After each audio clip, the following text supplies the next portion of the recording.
വാർത്തകൾ വിശദമായി. CBI special director Rakesh അസ്താനയ്ക്കെതിരായ എഫ്ഐആർ റദ്ദാക്കില്ലെന്ന് ദില്ലി ഹൈക്കോടതി. ഡെപ്യൂട്ടി സൂപ്രണ്ട് ദേവേന്ദ്രകുമാർ നൽകിയ ഹർജിയും കോടതി തള്ളി.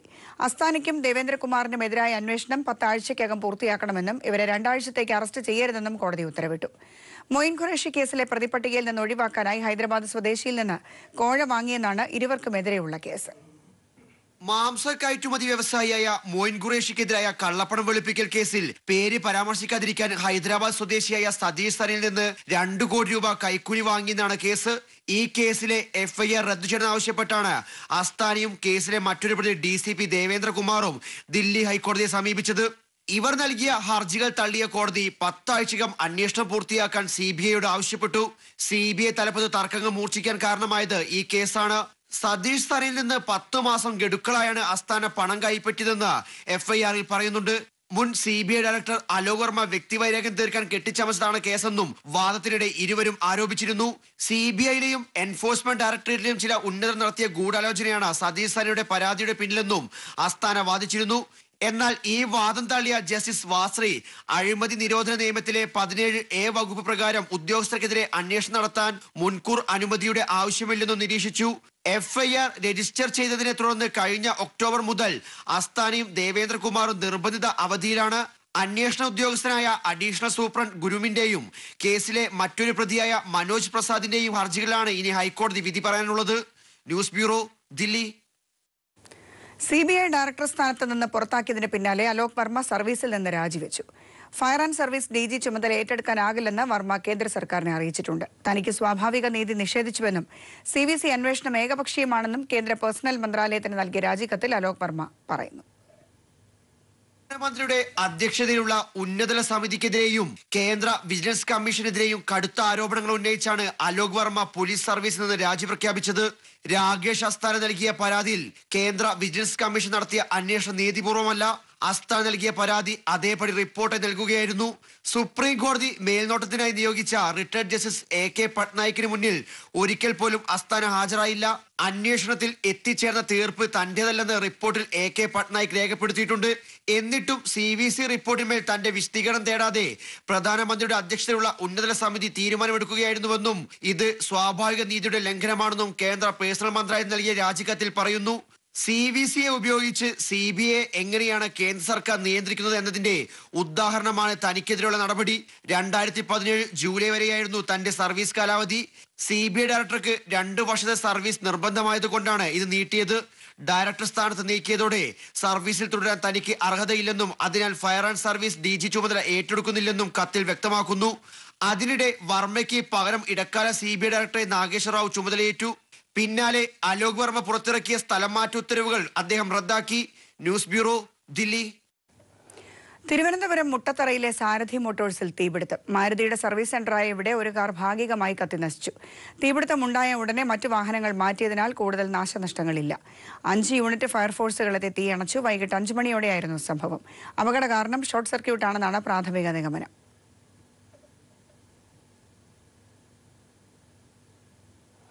മാധ്യമപ്രവർത്തകൻ രാംചന്ദ്ര ഛത്രപതിയുടെ കൊലപാതക കേസിൽ വിവാദ ആൾദൈവം ഗുർമീത് റാം റഹീം സിംഗ് കുറ്റക്കാരനാണെന്ന് കോടതി.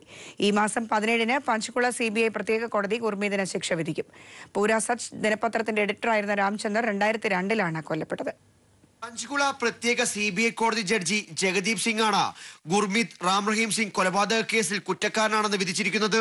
ബലാത്സംഗ കേസിൽ ഇപ്പോൾ ജയിലിൽ കഴിയുന്ന ഗുർമീതിന് വിധി കേൾക്കാൻ സിർസ ജയിലിൽ വീഡിയോ കോൺഫറൻസ് സൗകര്യം ഒരുക്കിയിരുന്നു. 2006-ലാണ് രാംചന്ദ്ര ഛത്രപതിയുടെ കൊലപാതക കേസ് CBI ഏറ്റെടുത്തത്. നീണ്ട 12 വർഷത്തിനു ശേഷമാണ് കേസിൽ വിധി വന്നിരിക്കുന്നത്. ഗുർമീതിന്റെ സിർസയിലുള്ള ആശ്രമത്തിൽ സ്ത്രീകളെ ബലാത്സംഗത്തിന് ഇരയാക്കുന്നുണ്ടെന്ന വാർത്ത പുറത്തുവിട്ടതിന്റെ പ്രതികാരത്തിനാണ് ഛത്രപതിയെ കൊലപ്പെടുത്തിയതെന്നാണ് CBIയുടെ കണ്ടെത്തൽ. ഇതിനുവേണ്ട തെളിവുകളും CBI കോടതിയിൽ നിരത്തിയിരുന്നു. ബലാത്സംഗ കേസിൽ കുറ്റക്കാരനാണെന്ന് കണ്ടെത്തിയ റാം റഹീം സിംഗിന് 2017-ൽ 20 വർഷമാണ് കോടതി ശിക്ഷ വിധിച്ചിരുന്നത്. അന്ന് വിവാദ ആൾദൈവത്തിന്റെ അനുയായികൾ നടത്തിയ കലാപത്തിൽ 30-ലധികം ആളുകൾ കൊല്ലപ്പെട്ടിരുന്നു. പഞ്ചാബിലും ഹരിയാനയിലും വിധി പ്രസ്താവത്തിന് മുമ്പ് കനത്ത സുരക്ഷ ഒരുക്കിയിരുന്നു. News bureau, Delhi.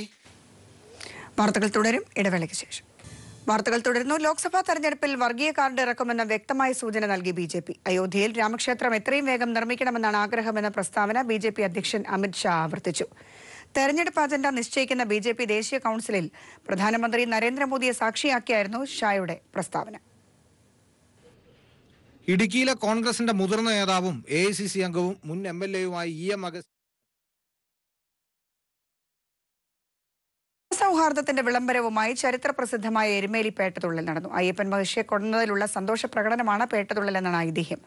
ചെറിയ ധർമ്മശാസ്ത്ര ക്ഷേത്രത്തിൽ നിന്ന് വലിയ ധർമ്മശാസ്ത്ര ക്ഷേത്രത്തിലേക്ക് അമ്പലപ്പുഴ ആലങ്ങാട്ട് സംഘങ്ങളാണ് പേട്ടതുള്ളിയത്.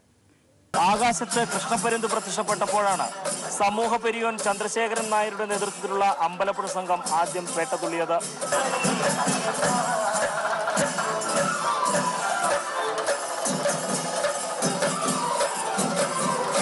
ശ്രീധർമ്മശാസ്ത്ര ക്ഷേത്രത്തിൽ നിന്ന് പേട്ടതുള്ളിയെത്തിയ അമ്പലപ്പുഴ സംഘത്തിന് എരുമേലി നൈനാർ പള്ളിയിൽ ജമാഅത്ത് ഭാരവാഹികൾ സ്വീകരണം നൽകി. വാവരുടെ പ്രതിനിധിയായി ജമാഅത്ത് ഭാരവാഹി പേട്ടതുള്ള സംഘത്തിനൊപ്പം വലിയ ധർമ്മശാസ്ത്ര ക്ഷേത്രം വരെ അനുഗമിച്ചു. അയ്യപ്പന്റെ പിതൃസ്ഥാനീയരായ ആലങ്ങാട് സംഘം പെരിയോൻ അമ്പാടത്ത് വിജയകുമാറിന്റെ നേതൃത്വത്തിലാണ് പേട്ടതുള്ളിയത്. വാവരുടെ പ്രതിനിധി അമ്പലപ്പുഴ സംഘത്തിനൊപ്പം ശബരിമലയ്ക്ക് പോയെന്ന വിശ്വാസമുള്ളതിനാൽ ആലങ്ങാട് സംഘം വാവര് പള്ളിയിൽ കയറില്ല. പേട്ടതുള്ളലിന് ശേഷം വലിയ തോട്ടിൽ കുളിച്ച് അമ്പലപ്പുഴ ആലങ്ങാട് സംഘങ്ങൾ ശബരിമലയിലേക്ക് തിരിക്കും. മതമൈത്രിയും നാടിന്റെ സമാധാന അന്തരീക്ഷവും തകർക്കാൻ ശ്രമിക്കുന്ന ഈ കാലഘട്ടത്തിൽ മതസൗഹാർദ്ദത്തിന്റെയും യഥാർത്ഥ ഭക്തിയുടെയും സമ്മേളനമാണ് ഈ എരുമേലി പേട്ടതുള്ളൽ. എരുമേലിയിൽ നിന്നും ക്യാമറാമാൻ സാംജിത് ആർപ്പുക്കരയോടൊപ്പം TP പ്രശാന്ത്. കോൺഗ്രസിനെ ഒഴിവാക്കി ഉത്തർപ്രദേശിൽ മഹാസഖ്യത്തിന് BSP-SP ധാരണ. മഹാസഖ്യ പ്രഖ്യാപനം അഖിലേഷ് യാദവും മായാവതിയും നാളെ നടത്തും. ഇരു പാർട്ടികളും 37 സീറ്റിൽ വീതവും RLD 2 സീറ്റിലും മത്സരിക്കും. NDA-യുമായി ഇടഞ്ഞു നിൽക്കുന്ന ഘടകകക്ഷികൾക്കായി സഖ്യം വാതിൽ തുറന്നേക്കും. ലോക്സഭാ തെരഞ്ഞെടുപ്പിനുള്ള തീയതി പ്രഖ്യാപിക്കാനുള്ള മുന്നൊരുക്കങ്ങൾ വിലയിരുത്താൻ കേന്ദ്ര തെരഞ്ഞെടുപ്പ് കമ്മീഷന്റെ യോഗം ദില്ലിയിൽ ആരംഭിച്ചു. 2014-ന് സമാനമായ രീതിയിൽ 9 ഘട്ടങ്ങളായി തെരഞ്ഞെടുപ്പ് നടത്തണമോ എന്ന കാര്യത്തിലും ചർച്ച നടക്കും. ഇന്നും നാളെയുമായി 2 ദിവസമാണ് യോഗം. ആദ്യഘട്ട വോട്ടെടുപ്പ് നടക്കുന്നതിന് 72 മണിക്കൂർ മുൻപ് രാഷ്ട്രീയ പാർട്ടികൾ പ്രകടന പത്രിക പുറത്തിറക്കണമെന്നും തെരഞ്ഞെടുപ്പ് കമ്മീഷൻ നിർദ്ദേശം നൽകിയേക്കും. മുൻ MLA-യും ഇടുക്കിയിലെ മുതിർന്ന കോൺഗ്രസ് നേതാവുമായി EM അഗസ്തി BJP-യുടെ സമരപ്പന്തലിൽ. ശബരിമല വിഷയത്തിൽ BJP സെക്രട്ടേറിയറ്റിന് മുന്നിൽ നടത്തുന്ന നിരാഹാര സമരത്തിനാണ് ഐക്യദാർഢ്യവുമായി കോൺഗ്രസ് നേതാവ് EM അഗസ്തി എത്തിയത്. കേന്ദ്രത്തിൽ ഭരണമാറ്റത്തിന് കോൺഗ്രസ് ഒറ്റയ്ക്ക് വിചാരിച്ചാൽ നടക്കില്ലെന്ന് AK ആന്റണി. കേരളത്തിലെ പരമ്പരാഗത വോട്ടുകൾ കോൺഗ്രസിന് നഷ്ടമായെന്നും സഹകരിക്കാൻ കഴിയുന്നവരുമായി ധാരണയുണ്ടാക്കുമെന്നും AK ആന്റണി പറഞ്ഞു. തിരുവനന്തപുരത്ത് KPCC ഭാരവാഹികളുടെ സംയുക്ത യോഗത്തിലാണ് AK ആന്റണി ഇക്കാര്യങ്ങൾ വിശദീകരിച്ചത്. മകരവിളക്ക് കാലത്ത് ശബരിമല സന്ദർശിക്കാൻ ജാമ്യ വ്യവസ്ഥയിൽ ഇളവ് തേടി ഹൈക്കോടതിയെ സമീപിച്ച BJP നേതാവ് K സുരേന്ദ്രന് തിരിച്ചടി. ശബരിമലയിൽ സ്ഥിതിഗതികൾ ശാന്തമാണെന്നും അത് നശിപ്പിക്കാനാണോ പോകുന്നതെന്നും ഹർജി പരിഗണിക്കവേ ജസ്റ്റിസ് രാജാ വിജയരാഘവൻ വാക്കാൽ ആരാഞ്ഞു. ശബരിമലയിലെ സമാധാന അന്തരീക്ഷം തകർക്കാനുള്ള ശ്രമമാണെന്നും സുരേന്ദ്രൻ ഇളവ് അനുവദിക്കരുതെന്നും പോലീസും വാദിച്ചു. പത്തനംതിട്ട ജില്ലയിൽ പ്രവേശിക്കരുതെന്ന കർശന ഉപാധിയോടെയായിരുന്നു BJP നേതാവ് K സുരേന്ദ്രന് ഹൈക്കോടതി മുൻപ് ജാമ്യം അനുവദിച്ചത്. ഈ ഉപാധിയിൽ ഇളവ് ആവശ്യപ്പെട്ടാണ് സുരേന്ദ്രൻ ഇപ്പോൾ ഹൈക്കോടതിയെ സമീപിച്ചിരിക്കുന്നത്. മകരവിളക്കിനോടനുബന്ധിച്ച് സന്നിധാനത്തെത്താൻ അനുവദിക്കണമെന്നാണ് ഹർജിയിലെ ആവശ്യം. ഹർജി പരിഗണിക്കവെയാണ് സുരേന്ദ്രനെതിരെ കടുത്ത പരാമർശങ്ങൾ കോടതി നടത്തിയത്. ശബരിമലയിൽ സ്ഥിതിഗതികൾ ഇപ്പോൾ ശാന്തമാണെന്നും അത് നശിപ്പിക്കാനാണോ പോകുന്നതെന്നുമായിരുന്നു ഹർജി പരിഗണിച്ച ജസ്റ്റിസ് രാജാ വിജയരാഘവന്റെ ചോദ്യം. സുരേന്ദ്രന്റെ ഹർജിയെ പോലീസ് ശക്തമായി എതിർത്തു. ഒരു കാരണവശാലും സുരേന്ദ്രന് ഇളവ് അനുവദിക്കരുതെന്നും ശബരിമലയിലെ ക്രമസമാധാന അന്തരീക്ഷം തകർക്കാനാണ് ശ്രമമെന്നും പോലീസ് നിലപാടെടുത്തു. ഹർജി അടുത്ത തിങ്കളാഴ്ച പരിഗണിക്കുന്നതിനായി മാറ്റി. അന്ന് സർക്കാർ നിലപാടറിയിക്കണം. സന്നിധാനത്ത് പേരക്കുട്ടിയുടെ ചോറൂണിനെത്തി 52-കാരിയെ ആക്രമിച്ച കേസിലായിരുന്നു സുരേന്ദ്രൻ ജയിലിലായതും പിന്നീട് കോടതി കർശന ഉപാധികളോടെ ജാമ്യം അനുവദിച്ചതും. News bureau, Kochi. ഈ വാർത്താ ബുള്ളറ്റിൻ പൂർണ്ണമാകുന്നു. നമസ്കാരം.